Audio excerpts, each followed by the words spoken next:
The sunlight spilled across the aisle of St. Paul's Episcopal Church like liquid gold, casting long shadows against the polished wood and marble. Commander Rachel Anderson stood just outside the heavy oak doors, her naval dress whites crisp against her skin metals aligned with perfect precision over her heart.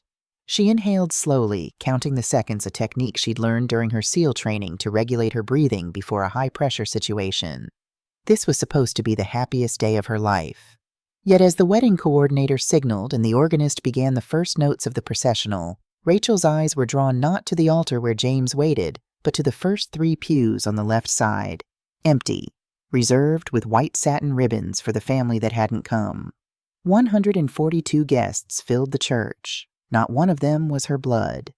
The coordinator gave her a gentle nod. "Ready, Commander?" Rachel squared her shoulders. "Ready." She began her walk down the aisle alone, the rhythm of her heels against marble echoing like a military cadence. With each step, years of command training kicked in, back straight, chin-up, eyes forward. Yet halfway down, her gaze drifted again to those vacant seats. The absence felt physical, as if her family had shown up as ghosts, just to remind her they had chosen not to be there. Then she saw James Mercer at the altar, steady as a lighthouse. His eyes found hers, and the smile he offered was genuine, unworried. James had never served in the military, but as a mechanical engineer who built engines for the Navy, he understood structure precision and, above all, reliability. That had been enough. "You look beautiful," he whispered when she reached him, taking her hand. For a moment, she forgot the absences in the room. The ceremony moved with clockwork precision. The chaplain, an old Navy friend, spoke of loyalty and endurance, words that carried double meaning for Rachel. When it came time for the vows, her voice rang clear and steady. She'd promised her country everything. Promising James felt simple by comparison. The reception blurred into champagne toasts and dancing. James's family enveloped her with warmth. His mother hugged her tight and whispered, "You have us now." Words meant as comfort that somehow stung more than they healed. Rachel nodded her thanks, but throughout the evening she caught herself glancing toward the door, half expecting her father to walk in with some excuse about traffic or a last-minute change of heart. He didn't come. Neither did her mother or her brother, whose last text months ago had simply read, "Don't expect much from us." Later that night, Rachel and James sat on their hotel balcony overlooking Norfolk Harbor. Navy ships dotted the water, their running lights casting gentle glows against the darkness. Rachel sipped champagne that tasted like salt, her phone face down on the table. Still no messages. "You don't have to keep waiting," James said softly. "I know," she replied, though she didn't. "In the Navy, you learn to expect the worst, but still prepare for the best." She'd hoped foolishly, perhaps, that they'd change their minds. James covered her hand with his.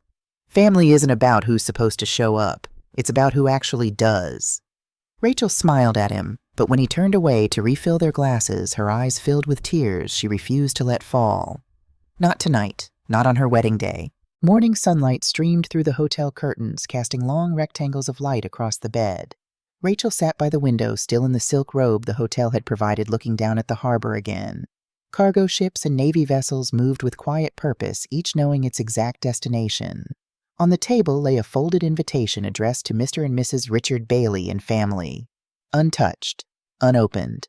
Returned to sender without comment. Rachel picked it up, ran her fingers over the embossed letters, then carefully folded it once more and slipped it into the pocket of her uniform jacket hanging nearby. Some reminders needed to hurt. They kept you honest. She and James spent the next week traveling along the Virginia and Carolina coast, visiting small fishing towns and quiet harbors. James loved the engineering behind old lighthouse mechanisms. Rachel loved watching him talk to strangers with that easy curiosity of his, as if everyone had a story worth hearing. For those brief days, she managed to forget about her family, about the empty pews, about the silence that had become their only gift to her. But when they returned to their house in Norfolk, that silence greeted her again, heavy and insistent as a physical presence. Rachel threw herself back into her work with renewed intensity. At 37, she had risen through the ranks faster than most, becoming one of the few female commanders in her division. Her days filled with training recruits, reviewing logistics reports, and mentoring younger officers who reminded her of herself a decade ago. Discipline was easier than grief. Still at night, when James fell asleep, she would sometimes scroll through old photos on her tablet, her brother Jason's high school graduation, her parents' 25th anniversary dinner, the Thanksgiving before her first deployment. Every image showed her in uniform, smiling too widely, trying too hard to bridge the growing distance. She wondered if that was when they had started resenting her, when her achievements became a mirror, reflecting everything her brother wasn't. Rachel had never deliberately disobeyed her father growing up. Richard Bailey was a school principal respected in their small Virginia town, strict and proud. When she'd enlisted right after college, instead of taking the teaching job he'd lined up for her, he'd said the military is no place for a girl. When she came home as a decorated officer 3 years later, he'd said don't get cocky. When she made commander, he hadn't said anything at all. So maybe she should have expected the empty seats. Maybe that was his final lesson, silence, as the ultimate form of punishment. One night, 3 weeks after the wedding, she tried calling him anyway. The phone rang twice before going to voicemail. "Hi, Dad," she said, keeping her voice neutral. "Just wanted you to know the wedding went fine. I'm doing okay." She hung up before her voice could betray her. A few days later, she received a card from one of her Navy teammates who'd attended the ceremony. It read, "You stood taller walking alone than most people do with an army behind them." That line stayed with her. It wasn't pride she felt, just confirmation that she hadn't imagined the loneliness. James found the card on her desk and read it quietly. "You really did walk alone, huh?" he said. "Yeah," she nodded, organizing files on her laptop. "And I guess I'll keep doing it." He shook his head, sitting on the edge of the desk. "No, you won't. You've got me now. You've got a home." For the first time, Rachel believed him. She thought maybe, just maybe, the silence from her family would fade into background noise, a wound that would scab over with time. She was wrong. Richard Bailey sat at his kitchen table reading glasses perched on his nose, methodically grading papers from his advanced placement history class. Though he'd been principal of Westridge High for nearly 20 years, he still insisted on teaching one class himself. "Keeps me honest," he'd tell his faculty. "Can't ask you to do what I won't do myself."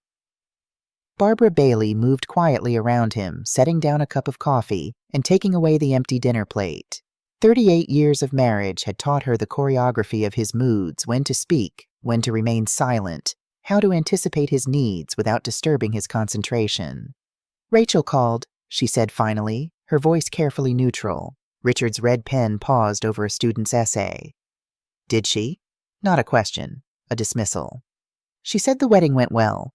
Richard made a non-committal sound and continued marking errors on the page. Barbara hesitated, then sat down across from him. "Richard, I'm wondering if maybe we made a mistake. We should have been there." He looked up, then his steel gray eyes finding hers. "She made her choice a long time ago, Barbara. We weren't good enough for her once she got those fancy stripes. Now she wants us for a photo op. I don't think so." "That's not fair," Barbara said, her voice barely above a whisper. "She's still our daughter." "Is she?" Richard took off his glasses, pinching the bridge of his nose. "The daughter I raised would have respected my guidance, would have understood that family comes before career, would have what Dad—" Jason appeared in the doorway, beer in hand, stubble darkening his jawline. At 35, he still lived in the apartment above the garage, temporarily for the last 4 years since his divorce. "Given up her dreams to make you happy." Richard's jaw tightened. "Don't start with me, Jason. This isn't about dreams. It's about respect. It's about understanding where you come from and what you owe the people who raised you." Jason leaned against the door frame. "Well, she's got that fancy uniform now. Guess she outranks all of us." "That's enough," Barbara said, sharper than usual. Both men looked at her in surprise. "She's your sister, Jason, and she's our daughter. This silence isn't helping anyone." Richard gathered his papers with deliberate movements. "She can call any time she wants to apologize." "For what?" Barbara asked. "For being successful. For thinking she's better than us," Richard said, standing. "For parading around in that uniform like it makes her special. For forgetting who she is." As he left the room, Barbara and Jason exchanged a glance. Neither spoke. The silence in the Bailey household had become its own form of communication, heavy with unspoken resentments and expectations. Later that night, Barbara stood in the hallway staring at the family photos that lined the wall. Rachel in her high school graduation gown. Rachel at Annapolis. Rachel in her first uniform. The photos stopped there, as if her life had ceased to exist for them after she chose the Navy over her father's plans. Barbara touched the frame of the last picture, remembering the little girl who'd once followed Richard everywhere, notebook in hand, trying to mimic his posture, his authoritative tone. Rachel had been her father's shadow until the day she'd found her own path. That was the real problem, Barbara knew. Richard Bailey couldn't forgive his daughter for becoming a woman he couldn't command. In the spare bedroom that had once been Rachel's, Jason scrolled through wedding photos a Navy buddy of Rachel's had posted online. His sister looked happy standing tall in her dress whites next to a man Jason had never met. He zoomed in on her face, searching for something regret perhaps, or a trace of the sister he'd grown up with. Instead, he saw only a stranger wearing his sister's features, confident and complete without them.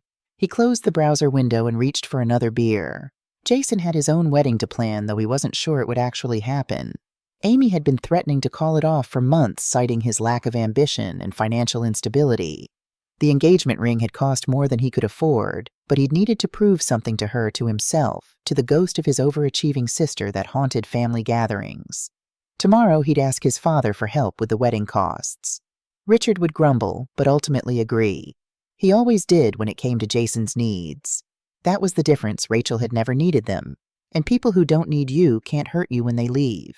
Weeks passed, turning the summer heat of Norfolk into the gentler warmth of early fall. Rachel found rhythm in routine early morning runs along the harbor, long days at the base, training a new batch of recruits evenings with James, talking about everything and nothing. The wound of her family's absence began to scab over, itching occasionally, but no longer bleeding at the slightest touch. Then came the text that ripped it open again. Rachel was reviewing training protocols when her phone vibrated against her desk. She glanced down, expecting a message from James about dinner. Instead, she saw her father's name, the first contact in 6 months. Need $8.400 for your brother's wedding. You've always been the responsible one. She stared at the screen, breath caught in her throat.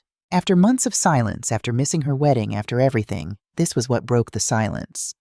A request for money. Rachel read it twice, 3 times, trying to find some hint of reconciliation, some acknowledgement of the pain between them. There was none. Just an assumption that she would as always step in to fix things. When James came home that evening, he found her sitting at the kitchen table, phone lying face up beside her, displaying the message. "Everything okay?" he asked, setting down his bag. Rachel laughed, short, bitter, almost hysterical. It wasn't humor, it was disbelief made sound. "My father texted," she said, pushing the phone toward him. "First time in months." James read it, his expression darkening. "You're kidding." "No, this is real." She stood pacing the kitchen. "No call, no how are you, no congratulations, just, we need money for Jason's wedding. The wedding they'll actually attend. What are you going to do?" Rachel stared at the phone for a long time. Then she picked it up, opened her banking app, and sent exactly $1. In the note field, she typed simply "best wishes." Then she blocked the number, turned to James, and said, "Change the locks tomorrow." He nodded without question, because in their house, silence wasn't danger anymore. It was peace. The morning after sending that $1 transfer, Rachel half expected some cosmic reaction, a phone call, a slammed door, a storm. But the sky remained calm and gray above Norfolk. James left early for work, coffee in hand, kissing her forehead like nothing had changed. She sat by the window with her laptop open, pretending to review a supply report, but her eyes kept drifting to the phone on the table. The blocked number sat there in quiet defiance. Her father had raised her to be obedient, disciplined, but he'd forgotten that discipline cuts both ways. By noon, she unblocked him, not because she wanted to talk, but because silence had started to hum louder than any message. 2 minutes later, a new text appeared. "That's funny. Didn't think you'd be so petty. Your brother's wedding is next month. Don't embarrass us again." Rachel read it twice. Petty. That word hit harder than she expected.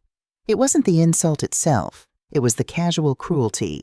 Like everything between them had been reduced to a bill. She typed a dozen replies before erasing them all. Every version felt too small or too angry. Then she remembered something her drill instructor once said: "Silence is the loudest response to disrespect." So she turned off her phone. That night, James came home to find her polishing her medals, something she hadn't done since before the wedding. "You okay?" he asked gently. "Just keeping them clean," she said, the soft cloth moving in precise circles over silver and bronze. He leaned against the doorway. "You don't have to prove anything to him." "I'm not," she said. "I'm proving it to myself that all this," she gestured at the ribbons and insignia, wasn't wasted on someone who can't see past his own pride. James smiled softly. You know, for someone who's been through combat, you're terrible at ignoring landmines. He wasn't wrong. The next few weeks felt strangely lighter. Rachel threw herself into work training planning, running morning PT at 0500. Her unit had a new batch of recruits, and their wide eyes reminded her of her younger self. Eager, naive thinking metals could fix what family broke. One afternoon, she was debriefing a logistics meeting when Chief Mike Reynolds, her second-in-command, stopped her in the hallway. "Ma'am," he said carefully, "I saw your dad last week." Rachel froze. "Excuse me?" "He was in town. Said he wanted to find out what base you were on. Asked some old Navy contacts." "How do you know that?" Her voice had gone cold professional. Reynolds hesitated. "He came by the cafe near the docks. Asked about you. Said it was family business." Rachel took a slow, steady breath. "You didn't tell him anything, did you?" He shook his head quickly. "Of course not, ma'am." "Good." She walked away before he could ask questions. Her father had crossed a line not with the police, not with the money, but with control. The same control he'd used when she was 16, and he'd made her cancel prom because her grades dropped by a single point. The same control that had made him keep her acceptance letter to Annapolis for 3 weeks before finally handing it over with the words, "You'll regret it." That night, Rachel couldn't sleep. She stood in the kitchen at 200, staring at the refrigerator light, listening to the rain against the window. James came in quietly, rubbing his eyes. "You're thinking about him again." "I'm trying not to," she said, "but it's like he's trained me to wait for the next order." He leaned on the counter. "Then untrain yourself. You're not his soldier anymore." Rachel smiled faintly. "No, I'm not." The next morning, she went to the base chapel before sunrise. Not to pray for him, not yet, but to steady herself. The chaplain, an old Marine she'd known since her first deployment, noticed her sitting alone. "Commander Anderson," he said, taking the bench beside her. "You look like someone who's fighting a war off the record." She sighed. "How'd you guess?" "Because you're in uniform before it and not holding coffee." She smiled despite herself. He waited, then said quietly, "Some battles aren't about victory. They're about survival of the heart. Feels like I'm losing both." He nodded. "You'll win when you stop needing him to understand." Those words stuck. A week later, Rachel received a handwritten envelope. Not a text, not an email, an actual letter. Her father's handwriting sharp and familiar as a knife's edge. "Rachel, you've forgotten where you came from. Your brother and I are struggling, and you're out there pretending to be better than us. You can keep your medals. You'll die alone with them." Dad, no greeting, no closing warmth, just that. She folded the letter once, twice, then set it in the kitchen drawer beneath the cutlery. She didn't rip it. She didn't burn it. She just refused to give it ceremony. That evening, she told James everything: the cafe, the letter, the past. He listened quietly, then said, "So what do you want to do?" "Nothing," she answered. "He wants reaction. I'll give him distance." James nodded, though his brow furrowed. "Distance only works if both sides stop advancing." She looked up. "What do you mean?" "He's already moved toward you once. What if he does it again, louder?" His words lingered in the air, prophetic in their simplicity. 2 days later, while Rachel was finishing a training brief, her phone buzzed. "Unknown number." She answered instinctively. "Is this Commander Anderson?" "Yes, this is she." Her voice automatically shifted to professional mode. "This is Officer Grant with Norfolk PD. We're outside your residence with a Mr. Richard Bailey. Says he's your father." Her stomach dropped. "Why?" she asked, trying to sound calm. "He's reporting a domestic theft," the officer said carefully. "Claims you withdrew family funds without consent. We'd like to clear things up." Rachel closed her eyes. "Stay there. I'm on my way." The drive home took 23 minutes. Rachel counted each one, using them to armor herself against what was coming. When she arrived, the wind carried the sound of raised voices from her front yard. A police cruiser sat in the driveway, lights off. Her father stood between 2 uniformed officers, arms crossed, face red from shouting. James stood beside the porch, quiet and unmoved. The moment Richard saw Rachel in uniform, he smirked. "Finally decided to show up, Commander." She took a slow step forward. "You brought police to my house." "You stole from your family," he barked. "I want what's ours." Rachel met the officer's eyes. Gentlemen, this man is confused. Would you like to see my bank statement for the wire transfer he's referring to? The officers glanced at each other, one of them coughing into his sleeve to hide a smile. Sir, the older cop said to Richard, there's clearly been a misunderstanding. Her father's voice cracked. She's ungrateful. After everything Enough, Rachel said sharply, the command tone cutting through him like a whistle. The officers straightened instinctively. Even James seemed to stand taller. Sir, James said evenly, I think you should leave now. The officers guided Richard back toward the cruiser. As they opened the door, he turned and shouted, You think your rank makes you right? Rachel looked straight at him. No, Dad. It just means I earned my peace. As the cruiser pulled away, neighbors who had been pretending not to watch disappeared behind closing doors and drawn curtains. Rachel stood motionless until the red taillights vanished around the corner. That night after the police left, James found her sitting at the dining table, hands still trembling slightly. You okay? He asked quietly. Yeah, she said. I think I finally am.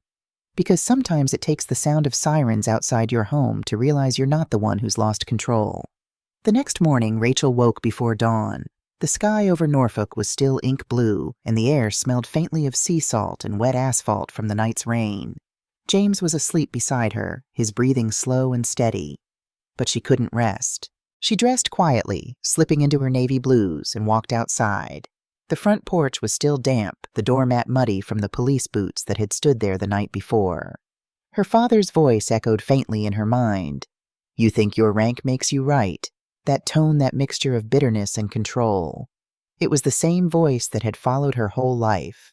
But last night was the first time she'd answered him as an equal and as a woman who no longer needed his permission to stand tall. Still a part of her hurt. You don't unlearn 30 years of wanting your father's approval overnight. At 0700, she reported to base. Chief Reynolds looked up as soon as she entered the operations room. His usual smirk was gone. Morning, ma'am, he said, cautious. Heard about what happened. I'm sure everyone did, she replied, dropping her folder on the table. Let's get to work. He hesitated. For what it's worth, the officers at the gate said you handled it like a pro. She gave a small smile. Good, because that's exactly what I am. They dove into the logistics briefing. But the entire time Rachel felt the weight of unspoken gossip hovering over her. Everyone was polite, respectful even, but she could feel it. The murmurs, the curious glances, the questions no one dared ask. Why would her father call the police on her? At 1100, she excused herself and walked to the base chapel. It was empty except for the chaplain polishing brass candle holders. He looked up. Rough week, Commander. She sat in the back pew. You could say that. Want to talk about it? Not really, but I can't seem to stop replaying it. He nodded knowingly. Family wounds don't follow rank, do they? No, sir, she said quietly. They outrank everything. By evening, Rachel was home again. James had made dinner his way of saying they were still okay. She tried to eat, but her appetite had vanished. He finally said, You should probably call your mom. She's been texting me. Rachel looked up sharply. She texted you. He nodded. Said your dad's embarrassed but doesn't know how to reach you. She wants to smooth things over. Rachel pushed her plate away. Smooth things over, he brought police to our door, James. I know, but maybe she's trying to make peace. Peace without apology isn't peace, she said flatly. He didn't argue. James had learned that silence was sometimes safer than logic. That night, Rachel dreamt she was 12 again, standing in their old living room holding a report card with straight A's. Her father was watching TV, barely glancing up. When he finally did, he said, You'll do better next time. Even asleep, she felt that old sting. The next day, she was summoned to the base commander's office. Captain Scott Harris was a graying man with the kind of calm authority that came from years of command and too many cups of black coffee. Sit down, Anderson, he said. Yes, sir. She sat rigidly, preparing herself for reprimand. He leaned back in his chair. I got a call this morning from local law enforcement about last night. Rachel froze. Sir, He raised a hand. Relax, you're not in trouble. They said you handled yourself professionally, but I wanted to make sure you're holding up. That kind of family situation can rattle even the toughest among us. I'm fine, sir. He studied her for a long moment. You remind me of myself at your age. Thought I could out-discipline pain. He shook his head. Turns out pain doesn't follow orders. His words landed deeper than she expected. "Permission to speak freely, sir?" she asked. He nodded. "I just don't understand how a man can be both father and enemy." He sighed. "Sometimes they start as fathers and we turn into the soldiers they can't command anymore." That was the truest thing anyone had said to her in years. That evening, Rachel decided to answer her mother's message. "It was short, Mom. I'm safe. Please don't come here. I need space." Barbara replied within minutes. "Your father feels humiliated. He says you made him look weak. Please call." Rachel stared at the message until the screen dimmed. Then she locked the phone and tossed it on the counter. James was watching her. "You don't owe them anything you know." "I know," she said softly, "but part of me still wants to hear him say he's sorry." "Do you really think he will?" She shook her head. "No, he doesn't know how." 2 days later, Rachel was at the base gym when she saw a familiar face walk through the door, Officer Grant, one of the policemen from that night. He spotted her and nodded respectfully. "Commander Anderson." She returned the nod. "Officer, everything all right?" "Yes, ma'am. Just thought you should know your father came by the station again." Her stomach tightened. "For what?" "Said he wanted to withdraw the complaint, but he also left this." He handed her a folded piece of paper. Inside was her father's handwriting. "You've changed. You think respect is owed, not earned. When you come to your senses, you know where to find us." Rachel folded it neatly, handed it back. "You can keep it." The officer hesitated. "You sure?" "Yes. I've already read every version of that letter my whole life." He nodded and left without another word. Rachel sat down on the bench, elbows on her knees, heart pounding harder than it had during any deployment. Because in that moment she realized something painful, but freeing her father wasn't angry that she had disobeyed him. He was angry that she no longer needed him. That weekend, James and Rachel drove out to the countryside to breathe. The farther they got from Norfolk, the easier it became to think clearly. They stopped at a roadside diner, the kind with faded coffee mugs and old veterans trading stories at the counter. One of them noticed her navy pin and asked, "You serving, ma'am?" "Yes, sir," she said with a small smile. "Still serving." She nodded. "Good. Don't let anyone make you forget who you are." It was such a simple line, but it felt like a balm. When they got home that night, Rachel sat on the porch and watched the sunset burn gold across the horizon. James brought her a cup of coffee and sat beside her. "What are you thinking?" he asked. "That some people break you because they can't bend," she said quietly. "But I won't break. Not for him." He smiled. "That's my girl." 2 days later, Rachel got an email from the Navy's legal office. It was a courtesy notice. Apparently, her father had filed an informal complaint with the state about psychological harassment and withholding family assets. It had no legal weight, just another attempt to bruise her reputation. Rachel laughed when she read it, not because it was funny, but because she'd finally stopped caring. This time she didn't cry, didn't shake, didn't even call James. She simply wrote a single-sentence reply to the legal officer, no action required. Family matter resolved. Then she went outside, stood under the afternoon sun, and took the deepest breath she'd taken in years. The air was warm, salty, and honest. For the first time, she felt untouchable. The fallout didn't come right away. It never does. It seeps in quietly through whispers, through phone calls that stop coming through family members who suddenly don't want to get involved. About a week after the police incident, Rachel noticed her social media had gone silent. A cousin unfollowed her. An aunt she'd always sent Christmas cards to posted something vague online about arrogant children forgetting where they came from. Rachel didn't need to be tagged to know who she meant. Then came the phone calls, not from her parents, but from people who shared their last name. "Rachel, honey, maybe just call your dad," Aunt Carol said one morning, her voice dripping with forced sweetness. "He's been through a lot." Rachel swallowed a bitter laugh. "So have I." "Still," Carol said, her voice soft but edged with judgment. "He's your father." "Exactly," Rachel replied. "And fathers don't call the police on their daughters." The line went quiet. Then a small sigh. "You're too proud, Rachel. Just like him." That part hurt because it was true. On base, the storm reached her in different ways. Chief Reynolds began fielding strange calls asking to confirm her service record. Someone in Rachel didn't have to guess who was trying to dig into her career. At lunch one day, a young ensign whispered, "Ma'am, my dad saw something about you on Facebook. Said you disowned your family after getting rich." Rachel looked at him evenly. "Believe everything you read online, Ensign." He flushed. "No, ma'am." "Good," she said. "Then get back to work." But when he left, she felt the sting all the same. Rumors can outmaneuver even the best trained soldier. That weekend, James suggested they take a drive to clear their heads. They packed sandwiches and headed toward Virginia Beach. It was spring, warm enough for joggers and tourists, but quiet enough for thought. They walked along the boardwalk, the ocean glittering under a mild sun. James bought them lemonade from a vendor and said, "You know what your problem is, Commander?" Rachel raised an eyebrow. "Careful, sailor," he chuckled. "You've spent your whole life trying to win wars that can't be won. Your dad's not an enemy you defeat. He's a storm you outlast." Rachel sipped her drink. "Storms still cause damage." "Sure," he said, "but you don't blame the rain for being rain." She stared at the horizon for a long time. "He used to be proud of me, you know. When I got accepted into Annapolis, he called me his trailblazer." James nodded. "And then what?" "I think he realized I was blazing a trail he couldn't follow." That night back home, they found an envelope taped to their mailbox. Rachel's stomach tightened before she even touched it. It was from her mother. The handwriting was gentle, careful, as if she feared Rachel would tear it up before reading. "Emily, I know things have gone too far. Your father is angry, but deep down he's ashamed. He doesn't know how to talk to you anymore. Please just call us. Love, Mom." No apology, no acknowledgement of what he'd done, just a plea for Rachel to make it easy for him again. She folded the letter and set it on the counter. James watched silently from across the kitchen. "You're not calling, are you?" he said.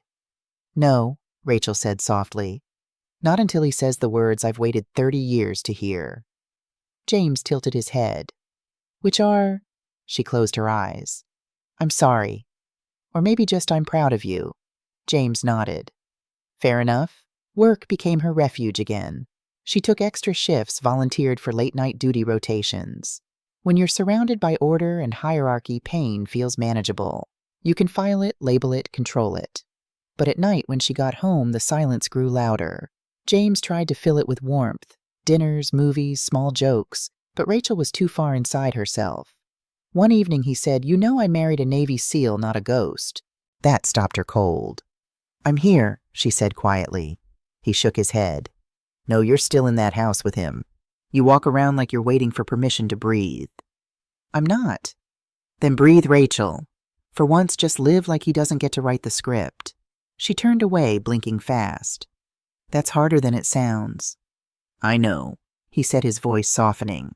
"But if anyone can do it, it's you." A few days later, Rachel received a call from the base HR office. "Commander Anderson," the officer said, "we received an anonymous letter alleging misconduct with your family finances. We know it's false, but we had to notify you." Rachel almost laughed. "Let me guess who sent it." "I'm sorry, ma'am. We have to file it, but it'll be dismissed." She thanked the woman, hung up, and sat in silence. There it was, another attack. But instead of anger, Rachel felt an unexpected calm.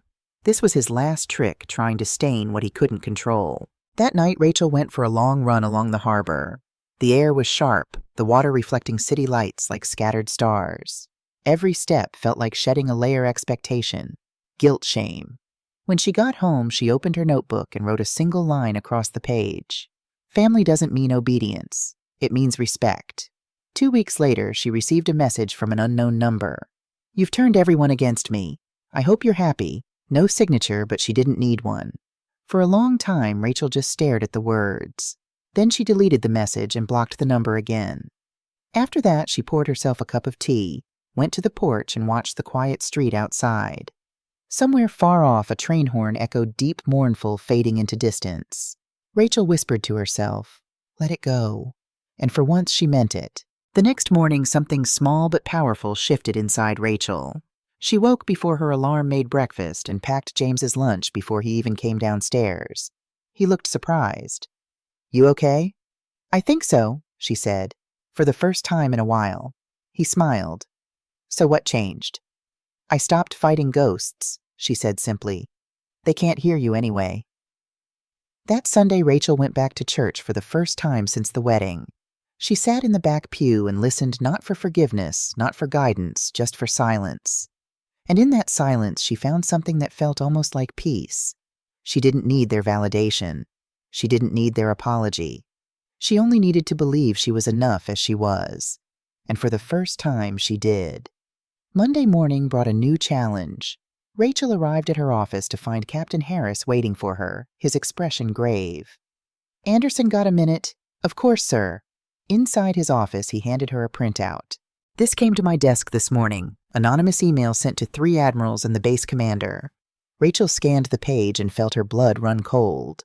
It was a detailed account of supposedly questionable financial decisions she had made during her last deployment, complete fabrications, but crafted to look official. "Sir, this is bullshit," he finished for her. "I know, but it's causing waves." Rachel sat back, suddenly exhausted. "It's my father. He's escalated from the police to trying to damage my career." Captain Harris studied her. "You sure?" "Positive. The timing, the tone, it's him." He nodded. "I thought as much. But here's the problem: we need to investigate any allegation, no matter how bogus. Protocol." "I understand, sir." "Good. In the meantime," he leaned forward, "document everything. Every call, every text, every letter. Build your defense before you need it." "Yes, sir." As Rachel left his office, she felt eyes following her across the command center. Word traveled fast in the military, even faster when it involved scandal. Chief Reynolds caught up with her in the corridor. "Ma'am, is everything—" "Not now, Chief." She cut him off more sharply than intended. He stiffened. "Understood, ma'am." Rachel immediately regretted her tone. Reynolds had been nothing but loyal. "Mike," she said softer. "I'm sorry. It's been a rough morning." His expression relaxed slightly. "No problem, Commander. Just know the team's behind you, whatever's going on." She nodded, grateful for the simple solidarity. "Thank you." Throughout the day, Rachel carried herself with practiced military precision, not allowing a single crack in her composure. But inside, questions tumbled like storm debris. How far would her father go? What was his endgame? Did he truly want to destroy her career, or just make her feel as powerless as he did? That evening, she laid out the facts for James, who listened with growing concern. "This is getting serious," he said finally. "It's not just family drama anymore. He's trying to take away everything you've worked for." Rachel paced their living room. "I know. And the worst part? Even if the investigation clears me, which it will, the whispers will linger. That's how the military works. Mud sticks." "So what's your plan?" She stopped pacing. "I think it's time to fight back." James raised an eyebrow. "How?" "By going public first. I'm going to talk to Captain Harris tomorrow about addressing this head-on. Transparency before the rumors take root." "Will that work?" "It has to," she said simply. The next day, Rachel laid out her strategy to Captain Harris. He listened carefully, occasionally nodding. "It's risky," he said when she finished. "But I like it. Sunlight is the best disinfectant, as they say." With his blessing, Rachel called a meeting with her immediate team. 20 officers and enlisted personnel crowded into the conference room, curiosity evident on their faces. Rachel stood at the front, straight-backed but relaxed. "I've called you here because I believe in transparency. Some of you may have heard rumors about an investigation into my conduct. I want to address this directly." She took a breath. "The allegations are false, manufactured by someone with a personal grudge against me. That person is my father." A murmur rippled through the room. She continued, "I'm not sharing this for sympathy. I'm sharing it because secrets fester, and I won't have this affecting our unit's cohesion or mission readiness." Chief Reynolds spoke up. "Ma'am, if I may, why is he doing this?"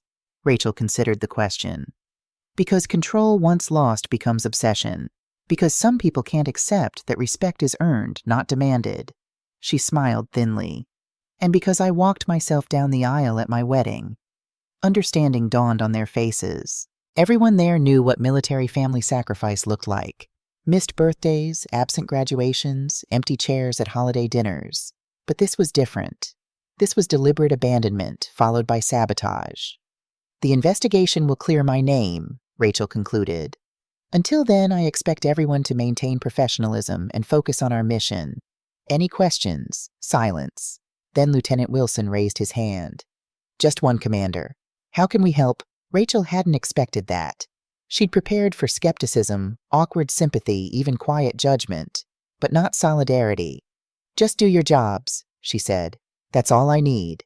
As they filed out, several stopped to offer quiet words of support.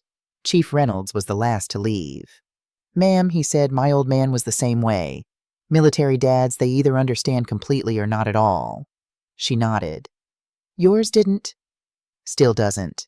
20 years and 2 Purple Hearts, he still asks when I'm getting a real job." He shrugged. "Some battles aren't worth fighting." "I'm starting to see that," Rachel said. By afternoon, the mood on base had shifted. Where whispers had followed Rachel before now came respect, not pity, but the quiet acknowledgement of someone facing fire with dignity. Captain Harris caught her after the day's final briefing. "Smart move today, Anderson. Got ahead of it." "Thank you, sir." "One more thing," he added. "Security logged a call yesterday from a Richard Bailey asking about your deployment schedule. They followed protocol and gave him nothing, but I thought you should know." Rachel's jaw tightened. "He's escalating." "Seems that way. Want me to flag him as a potential security concern?"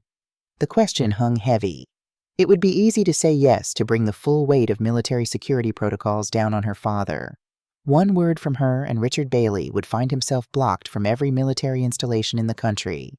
But escalation only fed his narrative that she'd become too powerful, too removed from family obligation. "No," she said finally. "Let's not give him more ammunition. I'll handle it." "You sure?" "Yes, sir. Sometimes the best defense is simply holding your ground."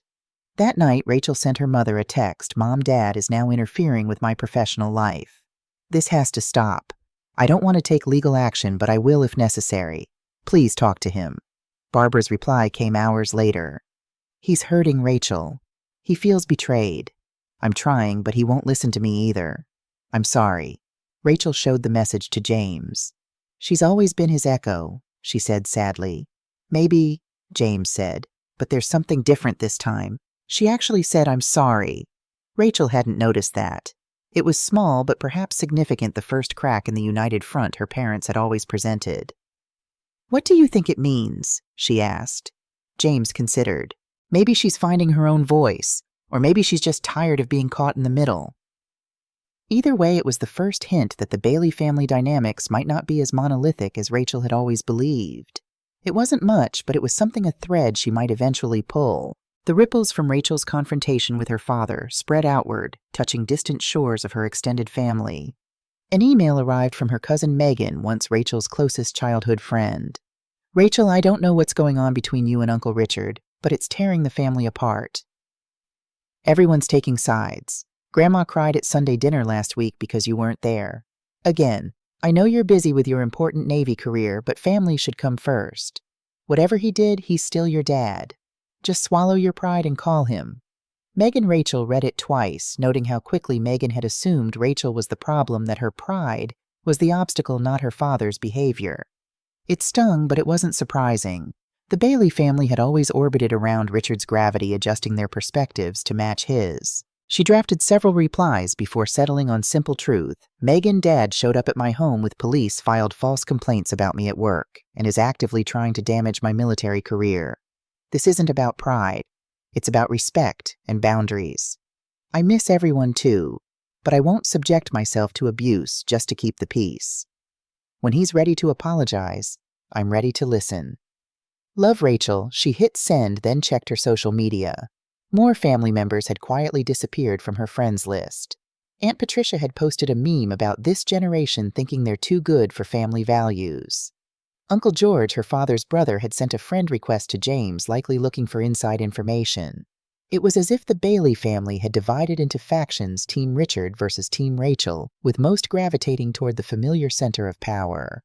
Rachel closed her laptop and gazed out the window. She'd always known choosing her own path would cost her, but she hadn't anticipated the extent of the toll. James found her there an hour later, still staring at the darkening sky. "Anything new?" he asked, placing a gentle hand on her shoulder. "Just the usual family politics," she sighed. "They're choosing sides. And most are choosing his," James guessed. She nodded. "It's easier. He's there, I'm here. He's familiar, I'm different." "Their loss," he said simply. A text lit up her phone. Barbara again. "Your brother's fiancé left him today. He's not doing well. Thought you should know." Rachel felt a complex wave of emotions, concern for Jason, mixed with frustration at her mother's transparent attempt to pull her back into family caretaking. She showed James the message. "What do you think, manipulation or genuine concern? Probably both," he said. "But the question is, what do you want to do about it?" Rachel considered. Jason and she had never been especially close. 3 years her senior, he'd been their father's original disappointment. Academically average, athletically unremarkable, perpetually drifting between jobs and relationships.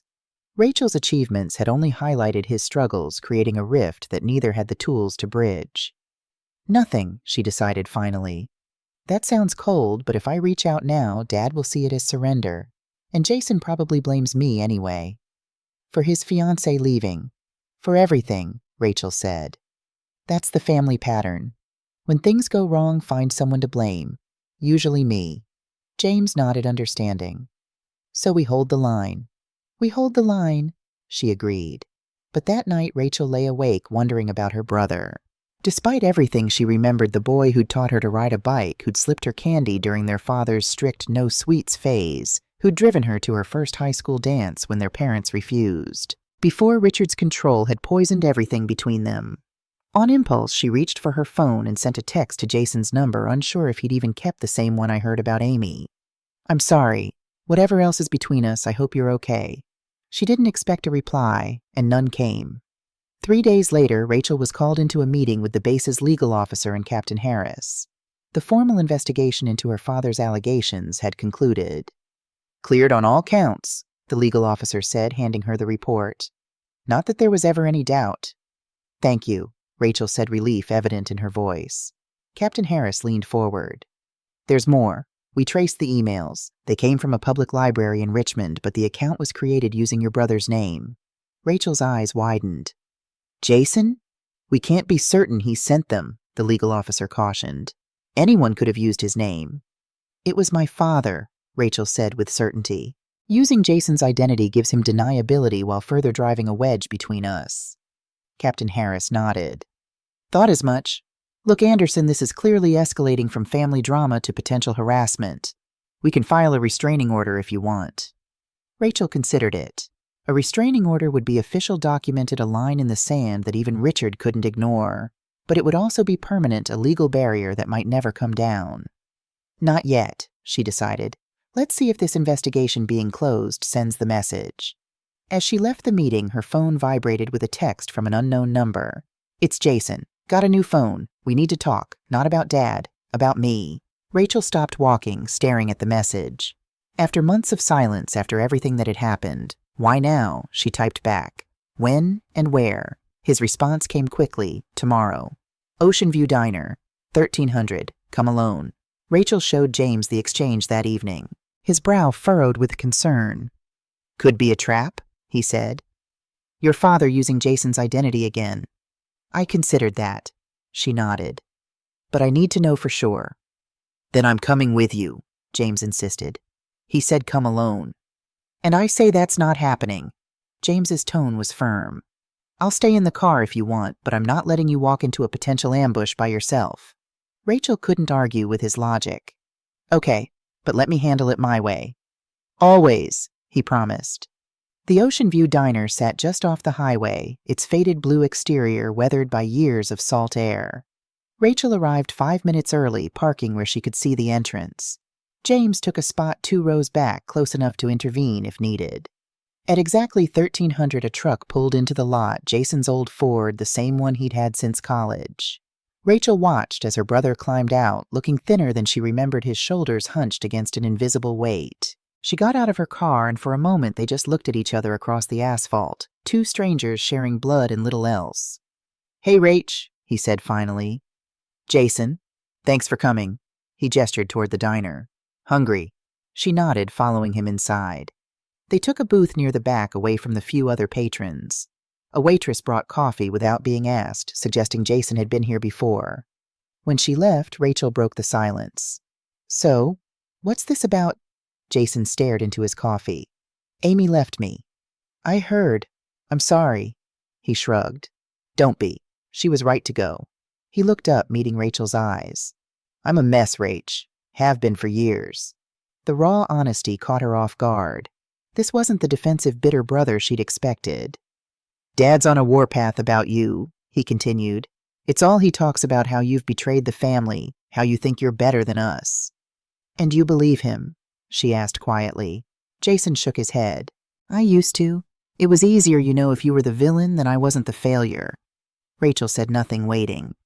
"But then he started this campaign against you, the police, the emails, the calls to your base."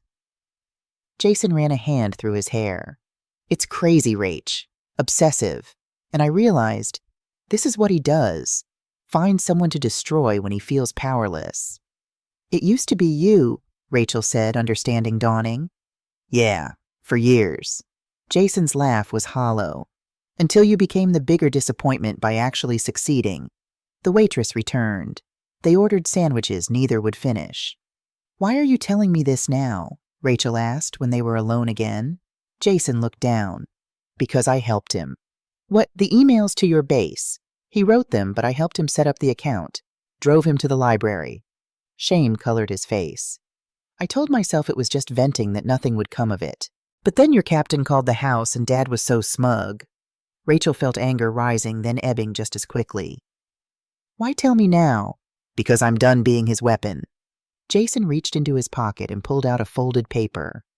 "He's planning something else. Something bigger. I found this in his office." Rachel unfolded the paper. It contained names, phone numbers, military contacts, fellow principals, even local reporters. At the top, a single sentence, "Operation Restore Respect." "He's going to try to publicly humiliate you," Jason explained. "Press social media, whatever it takes." Rachel stared at the paper, feeling strangely calm. "Why warn me?" Jason looked directly at her for the first time. "Because you got away, Rach. You actually escaped, and I never had the guts to try."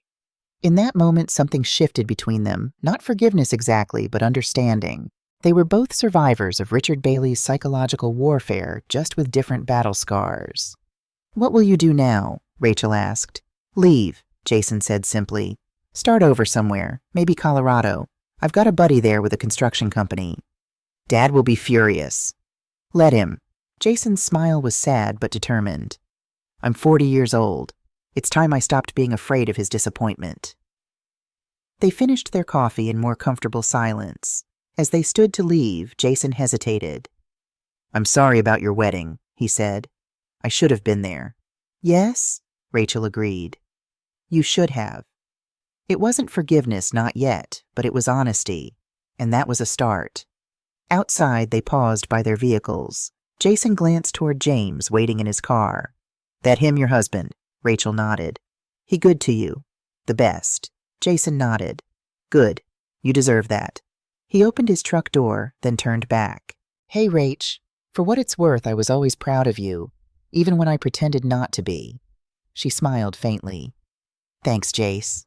As he drove away, Rachel felt something loosen in her chest, a knot of resentment she hadn't realized was still there. James joined her, taking her hand. "Everything okay?" "No," she said honestly. "But maybe it will be." On the drive home, Rachel called Captain Harris and explained the situation. He listened gravely.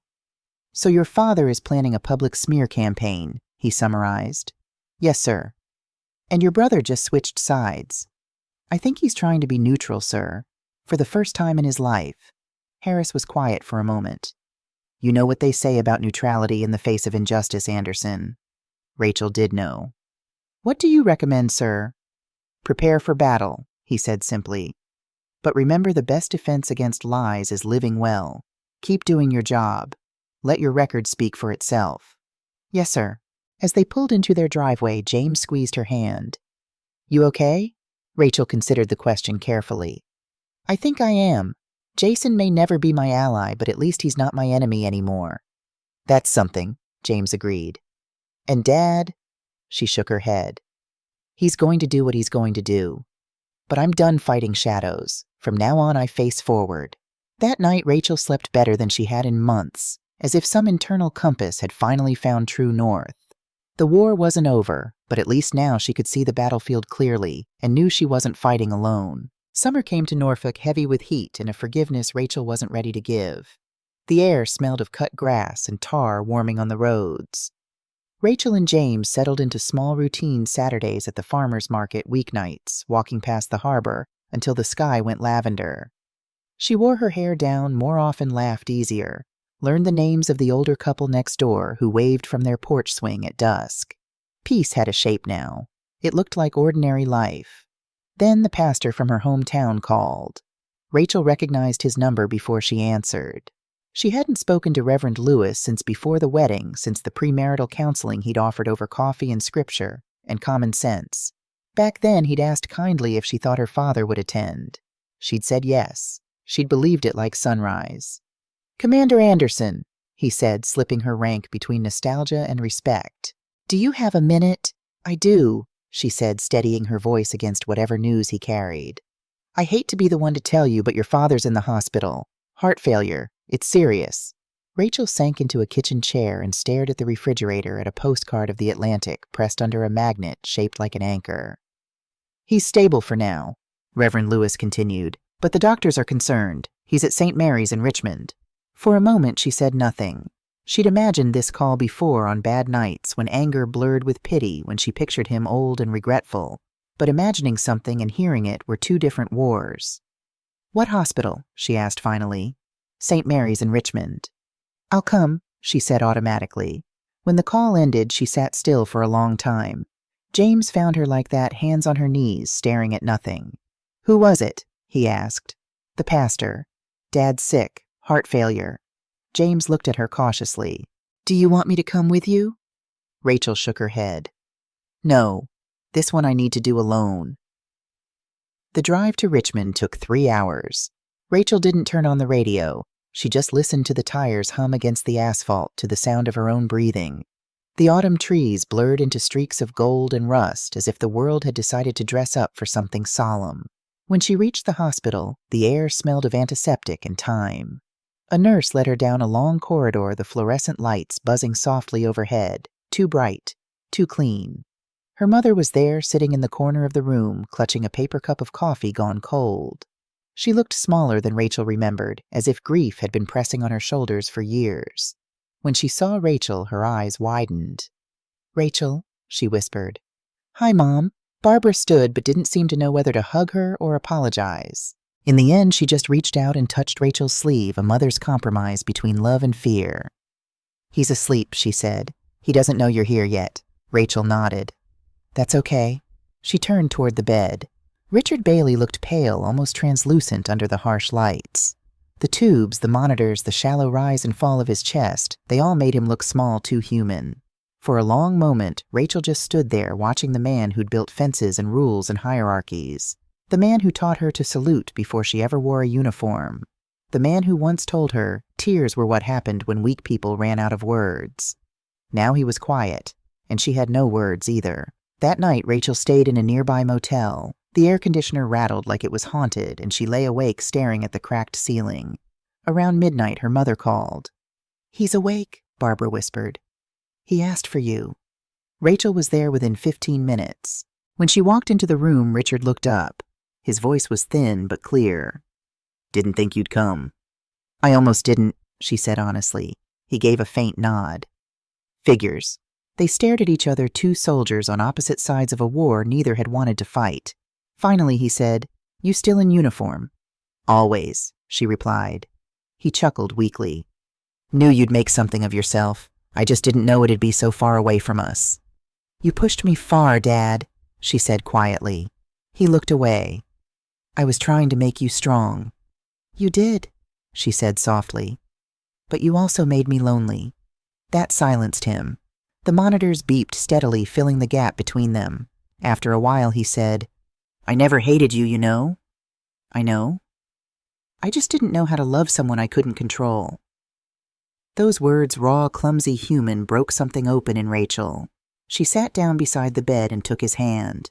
The same hand that once slapped the table when she said she'd join the Navy. The same hand that held a hammer to build that fence all those years ago. "You don't have to control me anymore," she whispered. "You just have to rest." He nodded, eyes glassy with unshed tears.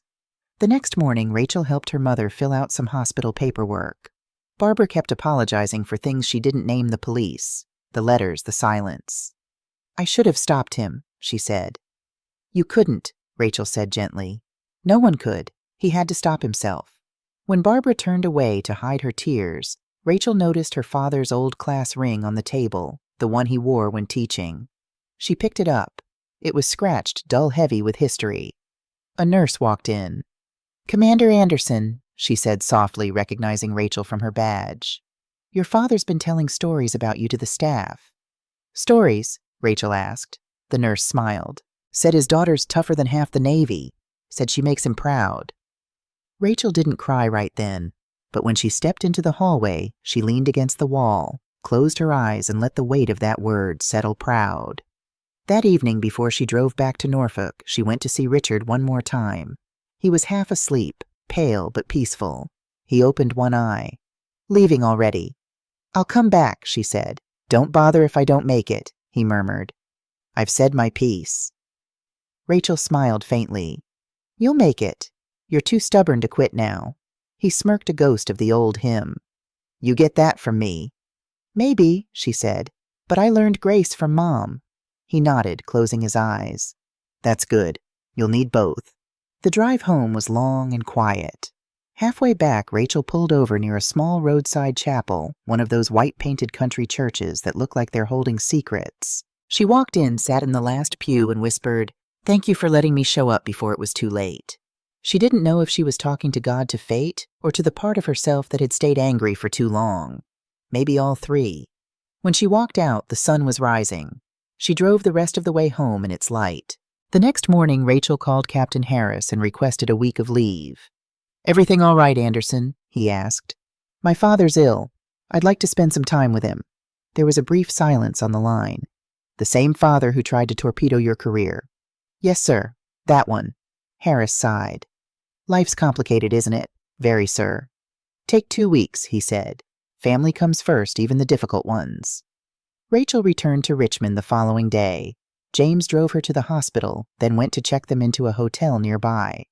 "Call if you need me," he said, kissing her goodbye. The hospital seemed less intimidating in daylight. Rachel found her way to her father's room, where a young doctor was checking his vitals. "You must be the Navy daughter," he said, offering his hand. "I'm Dr. Chen. Your father's been quite vocal about your achievements." Rachel raised an eyebrow. "Has he?" "Oh, yes. According to him, you single-handedly keep America's waters safe." Dr. Chen smiled. "It's nice to see family pride." Family pride. The phrase felt foreign, like words from another language she'd only studied in school. Richard was more alert today, sitting up slightly watching a baseball game on the small TV mounted to the wall. "Yankees are losing?" he said by way of greeting. "Good," she replied, settling into the chair beside his bed. "Never liked them," he snorted. "That's because I raised you right." For a moment it felt normal, the kind of casual conversation they might have had in another timeline, one where resentment hadn't calcified into warfare. A nurse came in with medication. "Commander, we've heard so much about you." She winked at Richard. "This one can't stop bragging once he gets started." Rachel glanced at her father, who had the grace to look slightly embarrassed. "What exactly has he been saying?" Rachel asked when the nurse left. Richard shrugged. "Just the truth, that my daughter's a commander, that she earned it, and that I disobeyed you at every turn." "No." He looked at her directly. "That I was too hard on you, that I pushed when I should have supported." Rachel wasn't prepared for that. "Why tell them and not me?" "Easier to talk to strangers," he said simply. No history. They sat in silence for a while watching the game. Neither really cared who won, but it gave them somewhere to look besides each other. "Jason called," Richard said finally. "Said he's moving to Colorado." "I know. You talked to him." She nodded. "Last week," Richard sighed. "Guess I drove both my kids away." "We didn't go far," Rachel said. "Just far enough to breathe." Was I that suffocating? The question hung between them, honest, vulnerable in a way Richard Bailey had never allowed himself to be. "Sometimes," she answered truthfully. "You wanted perfection. We just wanted your approval." He closed his eyes. "I thought they were the same thing." Barbara arrived with lunch sandwiches from the deli across the street. She seemed startled to find Rachel and Richard talking civilly. "Everything okay?" she asked, glancing between them. "Fine, Mom," Rachel said. "Just catching up." They ate together almost like a normal family. Almost. As evening approached, Dr. Chen returned with test results. The medications are helping, but there's significant damage to the heart muscle. We'll need to discuss long-term care and lifestyle changes." "How long?" Richard asked bluntly. "That depends on many factors. With proper care, possibly years, but you'll need to reduce stress." The doctor glanced meaningfully at the family. "All kinds of stress." After he left, a heavy silence filled the room. "I should go," Rachel said finally. "James is waiting." Richard nodded. "Will you come back tomorrow?" The question was casual, but she heard the uncertainty beneath it. "Yes," she said. "I'll be here." That night at the hotel, Rachel told James everything: her father's apparent change of heart, the nurse's stories, the fragile peace that had settled between them. "Do you believe him?" James asked. "I'm not sure," she admitted. "Part of me wants to. Part of me is waiting for the other shoe to drop." He nodded. "Trust takes time to rebuild. If it can be rebuilt at all." "It can," he said, "but it might look different than before." The next morning, Rachel arrived at the hospital to find her father alone staring out the window. "Where's Mom?" she asked. "Went home to shower and change," he said.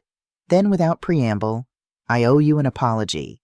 Rachel sat down slowly. "For what part?" A ghost of a smile crossed his face. "Direct as ever. For all of it, I suppose.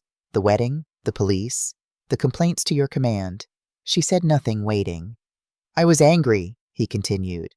"Felt like you'd chosen that uniform over us, over me." He paused. "But that wasn't it, was it? You chose yourself." "Yes," Rachel said softly. "I did." He nodded. "Took a heart attack for me to see it, but that's what parents are supposed to want for their kids. Not copies, not puppets." His voice grew quieter. "Not soldiers."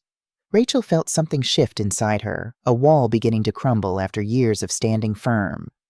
"I was never trying to hurt you, Dad." "I know that now." He looked at her, really looked at her, perhaps for the first time in years. "I'm proud of you, Rachel. Not because of the rank, because you stood your ground, even against me." The words she'd waited 30 years to hear, delivered in a hospital room surrounded by beeping monitors and the smell of antiseptic. Life rarely gives gifts with perfect wrapping. "Thank you," she said simply. Richard looked away, embarrassed by his own emotion. "Don't get sentimental on me now, Commander." She laughed softly. "Wouldn't dream of it, sir." Later that day, when Barbara returned, she found them playing chess with a travel set James had brought. Not talking much, not solving everything, but sharing space without hostility, a small miracle in its own right. "Well," Barbara said, blinking back tears. "This is a sight." Richard grunted. "Don't make a thing of it. She's still beating me." Rachel smiled. "He's letting me win." "Like hell I am," he retorted, but there was no bite to it. That evening, as Rachel prepared to leave, Richard called her back. "One more thing." "Yes." He reached for the drawer beside his bed and pulled out an envelope. "Been working on this for a few days. Not sure if I'll have another chance." She took it, glancing at the sealed flap. "Don't open it now," he said. "Just keep it. For later." Rachel slipped it into her pocket, recognizing it for what it was, a contingency plan, a final word if his heart betrayed him before his courage did. "I'll see you tomorrow," she said. He nodded. "I'll be here." But he wasn't. 3 weeks later, Rachel's phone rang just after dawn. Barbara's voice tight with grief. "He's gone, Rachel," peacefully in his sleep. Rachel stood at the harbor, watching a destroyer glide out to sea. The air smelled of diesel and salt, the gulls cutting through the gray morning. When the call ended, she whispered, "Fair winds, Dad." She didn't cry. Not then. The funeral was small, as Richard would have wanted. Rachel wore her navy dress whites at Barbara's request. Some relatives didn't meet her eyes. Others did with something like shame or gratitude. Rachel needed neither. She just stood at attention when the chaplain spoke and listened as they played taps. After the ceremony, she helped her mother into her car. Barbara looked fragile, as if the past year had aged her a decade. "Thank you for coming," she said. "I had to," Rachel replied. "He taught me to show up even when it hurts." Barbara nodded. "He was proud of you, you know. He just didn't know how to say it." "I know," Rachel said. "I said it for both of us." They hugged, really hugged for the first time in years. That night back home in Norfolk, Rachel remembered the envelope. She'd been carrying it in her uniform pocket, unwilling to open it until now. James sat beside her as she broke the seal. Inside was a single sheet of paper, Richard's handwriting weak but unmistakable. Rachel, if you're reading this, I probably ran out of time. I don't know how to apologize properly. I always thought apologies made a man look small. But maybe small is where forgiveness starts. You were right to stand your ground. You were right to walk away. I tried to raise you strong. You ended up stronger than I could handle. I called the police because I couldn't call myself out. Tell your husband I respect him. He stood by you the way I should have. You'll do better than I did. That's what every parent should want. Dad. The letter smelled faintly of motor oil from his workshop, she guessed.